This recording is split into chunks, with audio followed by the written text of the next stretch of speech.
এই যে বিদেশে পাচার হওয়া, বাংলাদেশ থেকে বিদেশে পাচার হওয়া অর্থ, এই অর্থ ফিরিয়ে আনার ক্ষেত্রে আমেরিকার কাছে আমরা কি ধরনের সহযোগিতা চাইতে পারে? টাকার একটা বড় অংশই কিন্তু যেমন আমেরিকাতে আছে, তেমন কানাডাতে আছে এবং আরো কয়েকটি দেশে আছে। সুতরাং সেক্ষেত্রে আমরা আমেরিকার কাছ থেকে কি ধরনের ইনস্টিটিউশনাল এবং লিগাল অ্যাসিস্ট্যান্স পেতে পারি, আমার মনে হয় এই আলোচনাটা প্রথম দিকে সেদিকে থাকবে। বর্তমান বাস্তবতায় কোন খাতগুলোতে, কোন সেক্টরগুলোতে আসলে বাংলাদেশের ইনভেস্টমেন্টের ব্যাপারে অথবা উন্নয়নের ব্যাপারে মনোযোগী হওয়া উচিত? এই বিদেশি অর্থায়ন অথবা ঋণ, যেগুলো ঋণ সহায়তা পাচ্ছে, এগুলো কাজে লাগানো উচিত? ওয়েস্টার্ন ওয়ার্ল্ডে যেই ধরনের কাজের ক্ষেত্রে প্রায়োরিটি দেওয়া হয়, আমার ক্ষেত্রে কিন্তু সেটা নয়, এবং সেটা মাথায় রেখে আমার মনে হয় যে আমেরিকার সাথে আমাদের একটা লং টার্ম একটা প্ল্যান করতে হবে, যে আমেরিকা এই অ্যাসিস্ট্যান্স গুলো আমাদেরকে দিতে পারে। বিগত 15 বছর বা 20 বছর বাংলাদেশ থেকে যেই জিনিসগুলা সরে গেছে বা বাংলাদেশ যতখানি পিছিয়েছে যেই সব দিক থেকে, সেই সব দিকগুলাকে আরো সামনের দিকে আগায় নেওয়ার জন্য যেই কাজগুলো করতে হবে সেখানে সময় দরকার। এই যে বিদেশে পাচার হওয়া, বাংলাদেশ থেকে বিদেশে পাচার হওয়া অর্থ, এই অর্থ ফিরিয়ে আনার ক্ষেত্রে আমেরিকার কাছে আমরা কি ধরনের সহযোগিতা চাইতে পারে? ধন্যবাদ আমাকে আপনাদের অনুষ্ঠানে আমন্ত্রণ জানাবার জন্য। একটা হচ্ছে যে বিদেশ থেকে যে টাকা ফিরিয়ে আনতে হবে আমাদের, এটা আমাদের একটা অন্যতম প্রায়োরিটির অংশ। কিন্তু একটা কথা মনে রাখতে হবে যে এটা একটা দীর্ঘ সময়ের একটা প্রসেস, এবং এটার পিছনে আন্তর্জাতিক আইন, দেশীয় আইন এবং আইনের সমন্বয়তা, এরকম অনেক বিষয় একই সাথে জড়িয়ে রয়েছে। এবং সেখানে আমি মনে করছি যে আমেরিকার কাছ থেকে আমরা যেটা শিখতে পারি সেটা হচ্ছে যে প্রসেসটা কি, ইন্টারন্যাশনাল ল কি বলে, ন্যাশনাল ল কি বলে, এবং সেক্ষেত্রে ন্যাশনাল ল কিভাবে করে অ্যালাইন করা যায়। এবং টাকার একটা বড় অংশই কিন্তু যেমন আমেরিকাতে আছে, তেমন কানাডাতে আছে এবং আরো কয়েকটি দেশে আছে। সুতরাং সেক্ষেত্রে আমরা আমেরিকার কাছ থেকে কি ধরনের ইনস্টিটিউশনাল এবং লিগাল অ্যাসিস্ট্যান্স পেতে পারি, আমার মনে হয় এই আলোচনাটা প্রথম দিকে সেদিকে থাকবে, যে আমাদেরকে এখানে এক্সপার্টিস গ্রো করতে হবে এবং সেই এক্সপার্টিস গ্রো করিয়ে, এবং এটা যেটা প্রথমে আমি বলেছি যে এটা অনেক সময় সাপেক্ষ একটা ব্যাপার। সুতরাং সেটাকে যাতে প্রপার দিকে যাচ্ছে কিনা, সেক্ষেত্রে আমাদেরকে আমেরিকার কাছ থেকে যে ইন্টেলেকচুয়াল এবং যে লিগাল অ্যাসিস্ট্যান্স, সেটা আমাদের সবচেয়ে বেশি দরকার হবে। জি, এবং আরও একটি বিষয় যেটি হচ্ছে যে অর্থ বাণিজ্য উপদেষ্টা ডক্টর সালেউদ্দিন আহমেদ জানিয়েছেন যে বাংলাদেশের আর্থিক, বাণিজ্যিক ও কারিগরি খাতে সহযোগিতা করতে সম্মত হয়েছে আমেরিকা। এবং বাংলাদেশের যে চলমান পরিস্থিতি, এই পরিস্থিতিতে আপনি কি মনে করেন এই যে আমেরিকা, এডিবি, ওয়ার্ল্ড ব্যাংক যে অর্থ সহায়তা অথবা ঋণ দেওয়ার কথা বলছে, বর্তমান বাস্তবতায় কোন খাতগুলোতে, কোন সেক্টরগুলোতে আসলে বাংলাদেশের ইনভেস্টমেন্টের ব্যাপারে অথবা উন্নয়নের ব্যাপারে মনোযোগী হওয়া উচিত? এই বিদেশি অর্থায়ন অথবা ঋণ, যেগুলো ঋণ সহায়তা পাচ্ছে, এগুলো কাজে লাগানো উচিত ওই খাতগুলোতে? একটা হচ্ছে বেশ কিছুদিন ধরে আমরা দেখেছি যে বাংলাদেশের সবচেয়ে বেশি দরকার যেটা ছিল সেটা হচ্ছে ইনফ্রাস্ট্রাকচারাল হেল্প, যেই অ্যাসিস্ট্যান্সটা কিন্তু আমরা অন্য জায়গা থেকে খুব কম পেয়েছি, ওয়েস্টার্ন ইনস্টিটিউশন থেকে বা ওয়েস্টার্ন গভর্নমেন্ট পেয়েছি। একটা হচ্ছে infrastructural assistance, infrastructure rebuild or fresh building of infrastructure, এখানে আমাদের একটা বড় সহায়তার প্রয়োজন রয়েছে। আরেকটি কথা আমরা অনেক ক্ষেত্রে খেয়াল করি না, সেটা হচ্ছে আপনার সাথে যখন আমি কথা বলছি তখন এই যে বাইরে বৃষ্টি হচ্ছে, এই যে ক্লাইমেট চেঞ্জ এবং এই যে ইরাটিক বিহেভিয়ার অফ ক্লাইমেট, এটার জন্য আমাদের এখানে কি ধরনের আমরা ইনস্টিটিউশনাল অ্যাসিস্ট্যান্স আমরা পেতে পারি এবং কি ধরনের ডেভেলপমেন্ট আমরা করতে পারি। এবং কারণ ক্লাইমেট লার্নিং, এবং শুধু লার্নিং কিন্তু ওয়েস্টার্ন পার্সপেক্টিভে নয়, আমাকে কিন্তু আমার পার্সপেক্টিভ দেখতে হবে।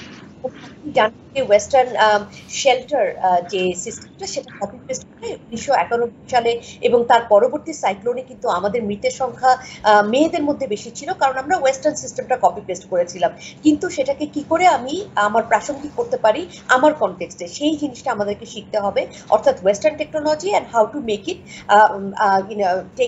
Taking into account of non western culture এবং নন ওয়েস্টার্ন সিস্টেম, এটা আমার বিশেষ দরকার। কারণ আজকে আপনারা আরেকটা জিনিসও খবরে দেখে থাকবেন যে করে যে বন্যা এবং যে বন্যাতে ভীষণ ক্ষয়ক্ষতি হয়েছে, এগুলো কিন্তু হঠাৎ করে ক্লাইমেটের কারণেই কিন্তু এগুলা হচ্ছে। তো সেটা আমাদের একটা বিশাল এরিয়া, যেটা আমরা অনেক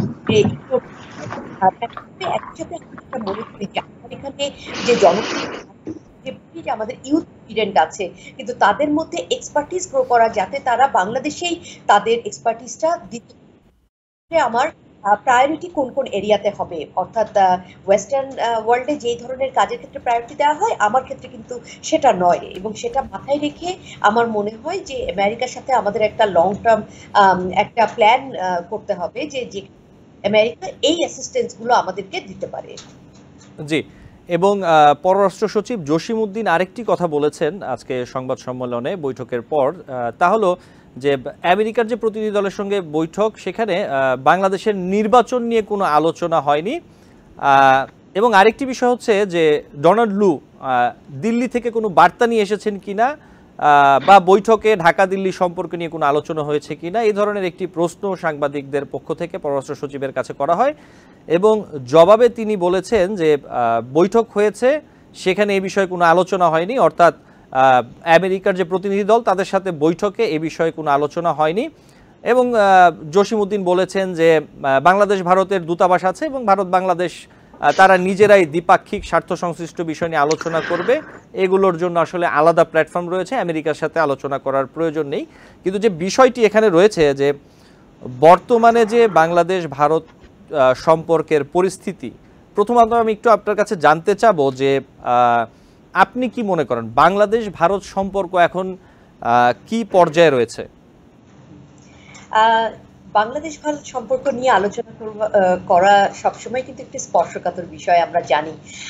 আমরা একটা কথা ভুলে যাই যে আমাদের ডোমেস্টিক পরিবর্তনটা হয়েছে, যেখানে আমরা অনেকদিন পরে আমরা অনেকেই বলছি যে আমরা কথা বলতে পারছি, আমরা অনেক বিষয় অনেক স্বচ্ছভাবে বলতে পারছি এবং অনেক বিষয় আমরা ডিসকাশন করতে পারছি। সেক্ষেত্রে আমরা দেখেছি ভারত বাংলাদেশ সম্পর্ক নিয়ে আমরা কোনো ধরনের মন্তব্য খুব বেশি করতে পারি নাই।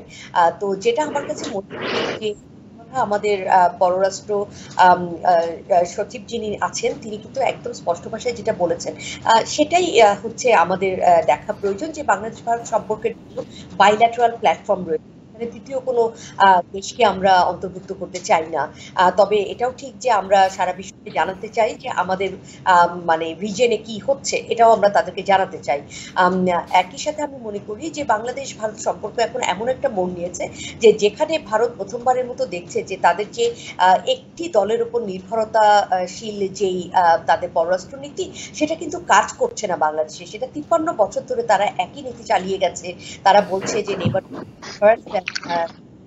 আছে সেটাতে বাংলাদেশ প্রায়োরিটি থেকে থাকে, কিন্তু সেটা কিন্তু আমরা দেখেছি রেটরিকে সীমাবদ্ধ থেকেছে, সেটার কিন্তু বাস্তব প্রয়োগ আমরা খুব কম দেখেছি। এবং আমরা এর আগেও দেখেছি যখন আমরা কোনো পণ্য ক্রয় বিক্রয়ের ক্ষেত্রে এমওইউ করি, যেখানে 2 সপ্তাহের নোটিশ দেবার কথা থাকে, সেটা ভারতের ক্ষেত্রে থেকে অনেক ক্ষেত্রে মানা হয়নি। তারপরে আমরা যদি নদীগুলার কথা বলি, আমরা যদি জয়েন্ট ইকোনমিক কমিশনের কথা বলে থাকি, সেখানে যে পারস্পরিক সমঝোতার ভিত্তিতে যে আলাপ আলোচনা হবার কথা এবং সেটার যে কিছু অংশ জনগণের জানবার অধিকার আছে, সেটাও কিন্তু আমরা অনেক ক্ষেত্রে জানতে পারিনি।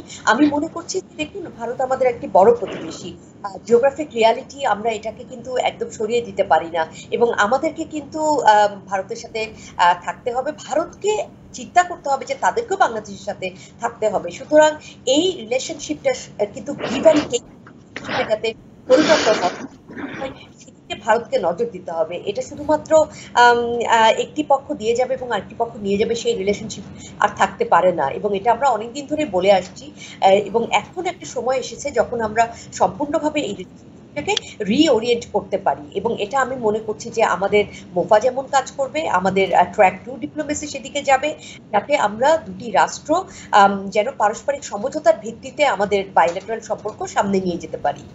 জি, আমি একটু শাম্মী মীরের কাছে যেতে চাই। শাম্মী মীর, আপনি শুনছিলেন আমাদের আলোচনা। আপনার কাছে আমি আসলে যে বিষয়টি জানতে চাইব অথবা আপনার কাছ থেকে শুনতে চাই যে আপনি কোটা সংস্কার আন্দোলনের সময় আপনি জার্মানিতে পড়ালেখা করেন, সেখানে যারা কোটা সংস্কার আন্দোলনের পক্ষে রাস্তায় নেমেছিল অথবা যারা বিগত সরকারের স্ট্যান্ডের বিরুদ্ধে অবস্থান নিয়েছিল সেখানে ছিলেন, আপনারা নানা কার্যক্রমে অংশ নিয়েছেন, বাংলাদেশের শিক্ষার্থীদের ছাত্র জনতাকে আপনারা সংহতি জানিয়েছেন, সমর্থন জানিয়েছেন। এখন যে এই যে পরিবর্তিত বাংলাদেশ রাজনৈতিক পরিস্থিতি এবং সামগ্রিকভাবে একটি পরিবর্তিত পরিস্থিতির মধ্যে দিয়ে বাংলাদেশ যাচ্ছে, আপনি জার্মানিতে আছেন, আপনি যেখানে থাকেন আপনার আশেপাশে আপনার পরিবার অথবা বন্ধু বান্ধব তারা কি দেখছেন এই বাংলাদেশে এই যে তরুণ নেতৃত্ব যে যারা আসছেন, 2 জন উপদেষ্টা হয়েছেন, অনেক সমন্বয়ক আছেন যারা মাঠ পর্যায়ে কাজ করছেন, এতে আপনারা আগামীর বাংলাদেশ নিয়ে কতটুকু আশাবাদী হচ্ছেন আর আপনাদের শঙ্কার জায়গা আছে কিনা, সেটা থাকলে কোথায়, কি নিয়ে শঙ্কিত আপনারা? জি প্রথমত ধন্যবাদ ভাইয়া আমাকে সাধারণ ছাত্র সমাজের পক্ষ থেকে কিছু শেয়ার করার সুযোগ দেওয়ার জন্য। প্রথম যে প্রশ্নটা করেছিলেন ভাইয়া যে বর্তমান সরকারের প্রতি আমাদের কি এক্সপেকটেশন এবং বাংলাদেশে আমাদের পরিবার বা বন্ধু তাদের মধ্যে কি ধরনের মতবাদ লক্ষ্য করা যাচ্ছে।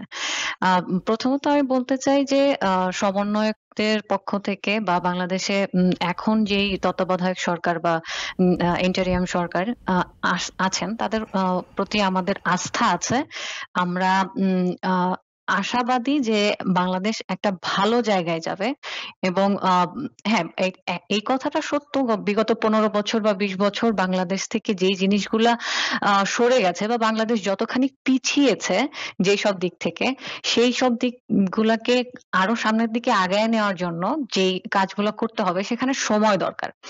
এখন আমাদের এই নেতৃত্বের মধ্যে 2 জন তরুণ নেতা আছেন যারা ছাত্র সমাজের মধ্য থেকেই ছিল। এটা নিয়ে মিশ্র প্রতিক্রিয়া সবার মধ্যেই থাকবে। যেহেতু আমাদের স্বাধীনতার পর থেকে এত বছর পর্যন্ত আমাদের যে রাজনৈতিক বিশ্বাস, আমাদের বাবা বা পারিবারিকভাবে বা দাদা তাদের যে একটা গোঁড়ামিপূর্ণ বিশ্বাস ছিল, সেখান থেকে বের হয়ে আসতে না আমাদের বেশ সময় লাগবে।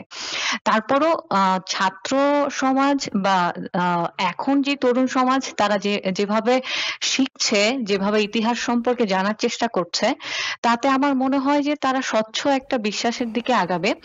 এবং এখন সত্যি কথা বলতে বেশ মিশ্র প্রতিক্রিয়া আছে বাংলাদেশে। এখন যেই নেতৃত্ব বা যেই নেতৃত্বের ছায়াতলে বাংলাদেশ আগাচ্ছে, সেখানে আমি দেখেছি অনেকের মধ্যে বেশ মিশ্র প্রতিক্রিয়া আছে, কিন্তু আমার মনে হয় কি সময় দরকার।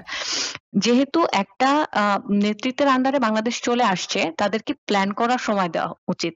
সেই প্ল্যানটা প্রপার ভাবে আগানোর জন্য যেই সকল রাষ্ট্রের সাথে আমাদের সম্পর্ক আরো স্বচ্ছ করা দরকার, সেইগুলা কাজগুলো একটা process and set of activities, যে আমরা এগুলাকে এই দিনের মধ্যে করব, এইভাবে করব, এই জন্য না সময় লাগবে। আর আমি আমার আশেপাশে যারা আছেন, দেশে যারা আছেন, বন্ধু বান্ধব যারা আছেন, তাদেরকে বলবো যে আমরা না বায়াস না হয়ে যাই। আমরা অতি উৎসাহিত হয়ে একটা অস্থিরতা পূর্ণ পরিবেশ না তৈরি করে আমরা আস্থা রাখি। যারা আছেন, যারা নেতৃত্ব দিচ্ছেন, তারা আমাদের নিঃসন্দেহে অনেক জ্ঞানী, তারা অনেক কিছু জানেন, বুঝেন, অনেক কিছু দেখেছেন।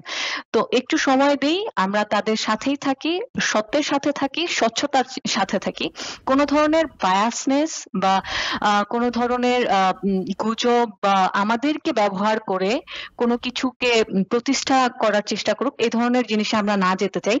আর দ্বিতীয় যে প্রশ্নটা ছিল যে আমাদের রাজনৈতিক বিশ্বাস বা আমরা কি দেখতে চাচ্ছি, আমরা আমাদের অস্থিরতা বলেন, ভয় বলেন একটা জায়গায়, সেটা হচ্ছে কোনোভাবে যদি আমাদের যে গোঁড়ামিপূর্ণ বিশ্বাস যেই দলেই আছে, আমি কোনো ধরনের পক্ষ নিব না, বিপক্ষ নিব না, যারা রাজনৈতিক দলগুলোর জন্ম দিয়েছিলেন তাদের মতাদর্শ একরকম ছিল, সময়ের পরিবর্তনের সাথে সাথে সেটা অনেকভাবেই বিকৃত হয়ে গেছে।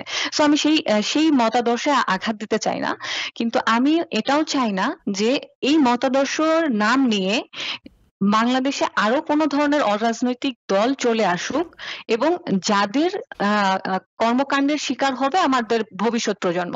এই ধরনের কোনো কিছু আমি চাই না, বা আমাদের ছাত্র সমাজও চায় না। আমাদের পক্ষ থেকে আমরা চাই একটি স্বচ্ছ, সুন্দর, শক্তিশালী রাষ্ট্র, যে নিজের সার্বভৌমত্ব, নিজের স্বাধীনতা এবং নিজের নিজস্বতাকে ধরে রেখে এগিয়ে যাবে বিশ্ব মানচিত্রে। তার বিশ্ব মানচিত্রে আমাদের পতাকা আবার সচ্ছলভাবে প্রবাহিত হতে থাকবে। নিউ ইয়র্ক থেকে সম্প্রচারিত TVN 24 টেলিভিশন বিশ্বজুড়ে বাঙালির কণ্ঠস্বর।